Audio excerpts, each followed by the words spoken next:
If we could look into the hearts of the majority of the people, what should we find they most desire? An appetite for breakfast, lunch, and dinner. That's Leo Tolstoy.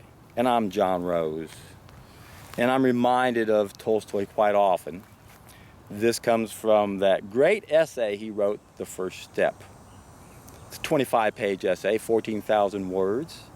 He used it as the foreword to a book he transcribed into Russian called The Ethics of Diet by Howard Williams. It should be a must-read book for everybody who questions whether or not we should take the life of another animal. And according to Tolstoy, he really wanted to be more known for his works on ethics and religion than he did for his works like War and Peace and Anna Karenina. And he understood the problems that we had when it comes to religion, the church, and how corrupt they were. But he also understood the biggest problem that most Christians have. And he used a great analogy of a house to explain our existence and what we must do to solve our problems. He said that there's a good life, it's based on our virtues, and there's an order of succession, and it all has to do with self-control, or what Christians would call self-renunciation. But then he said there's also a bad life, and that we're addicted to this evil way of life. And it's all about gluttony. Food, food, food. It's all we think about is food. And there's only one solution to that dilemma. And that's his first step, fasting. A solid food vacation on water. Just so happens to be, my first of 3 steps is a solid food vacation on juices. I was real excited when I read that 25-page essay several years ago. I'd read The Ethics of Diet a decade or more ago, but didn't know about that essay until recently. And I was, again, very excited to know that my first step is the same first step that Tolstoy had, except I modified that solid food vacation slightly. But I understand the problem, just like Tolstoy understood the problem. Once we reach a certain age, it's all we think about is food, food, food, isn't it? And part of my job as a philosopher is to try to keep my pulse on society. So I've been watching a lot of TV shows. The Food Network is a station I never really even knew existed. But I've been binge watching a lot of those shows to try to help me get a feel for where the average person is at.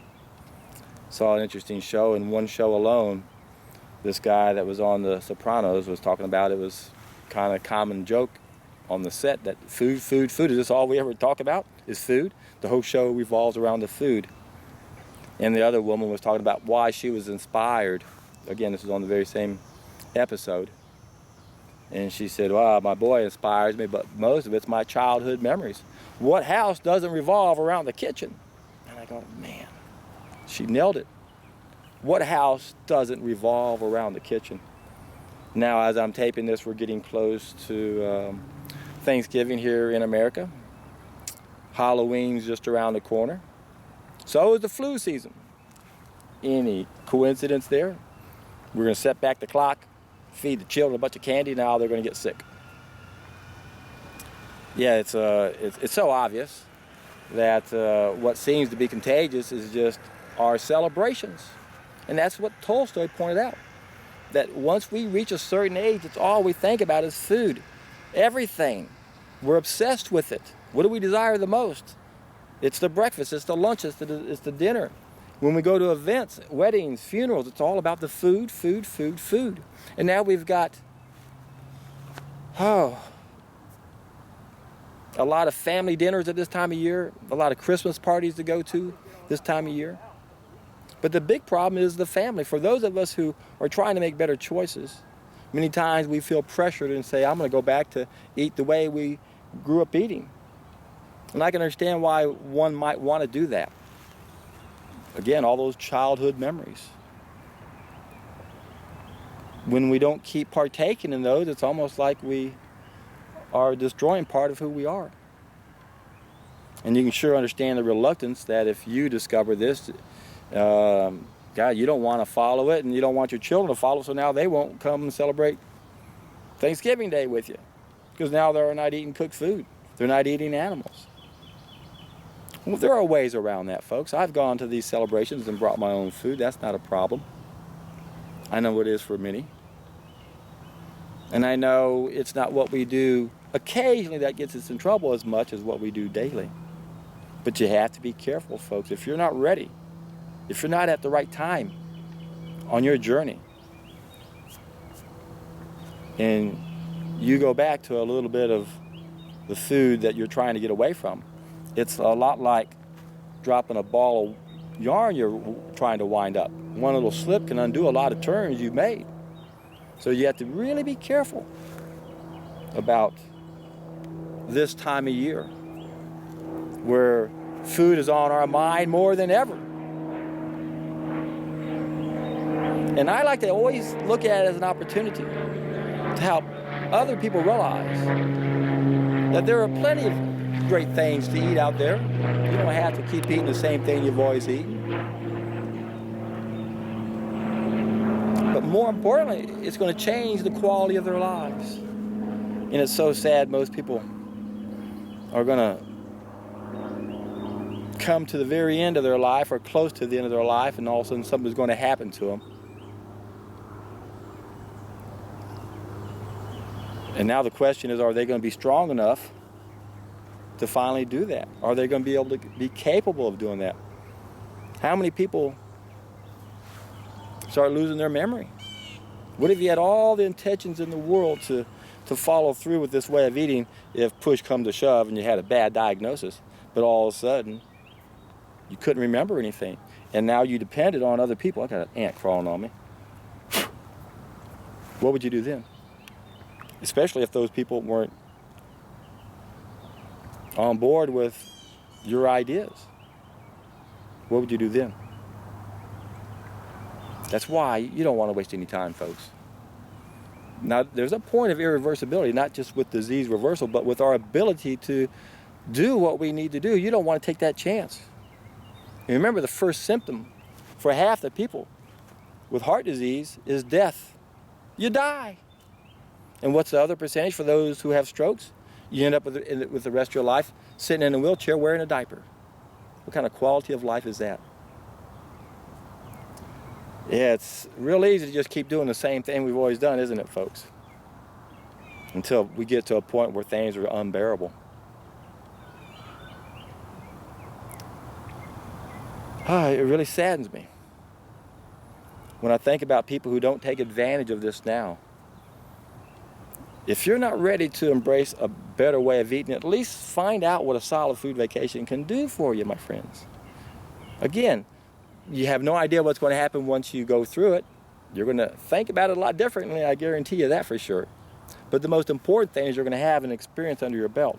You're going to know that this is the solution that you're going to have to follow.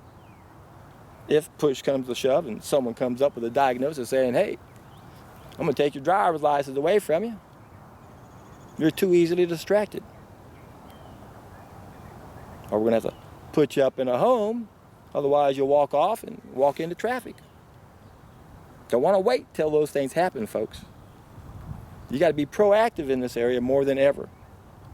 If you've been watching my videos and you haven't taken the plunge yet, don't wait till something comes up where it's going to make it more difficult. You want to be able to have the confidence that this is going to work for you because you have that own personal experience. It's one thing to read all these other people going through these great things, but there's nothing like having this experience for yourself. That's why it's so important that you test this idea to prove it is more powerful than all the armies in the world. And why is it more powerful?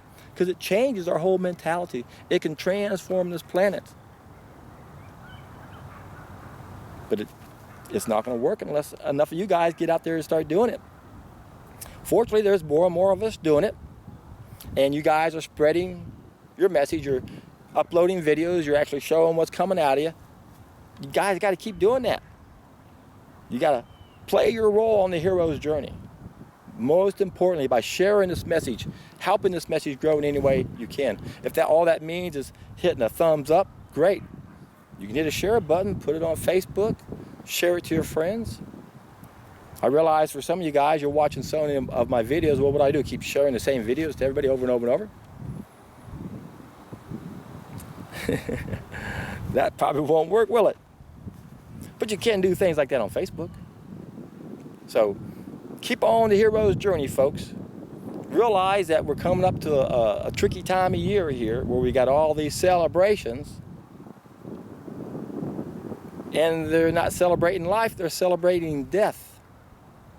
You need to rethink about that.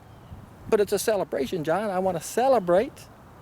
Well, why are you going to celebrate with something that's going to ruin or reduce the quality of your life? Now, you might argue saying, well, it's just something on a temporary basis to give me an altered state. Once again, it's not what we do occasionally that gets us in trouble. It's what we do daily. So don't beat up on yourself if you go eat some horrible food on Turkey Day. But also take a look at this as an opportunity that you might actually help save someone's life, improve the quality of their life. And that's when life starts getting more and more exciting. Darn that, this one's starting to bite me down there. I had to move this camera several times, actually. There's an anthill, I think, right there. They're finding me over here. Again, it doesn't get any better, folks. It just doesn't get any better when you know someone is in pain and you told them there's a simple solution and they did it and they got rid of their pain. And now, if we magnify that and magnify it and magnify it and magnify it, what do you think is going to happen? You know, right? We're all in for a treat.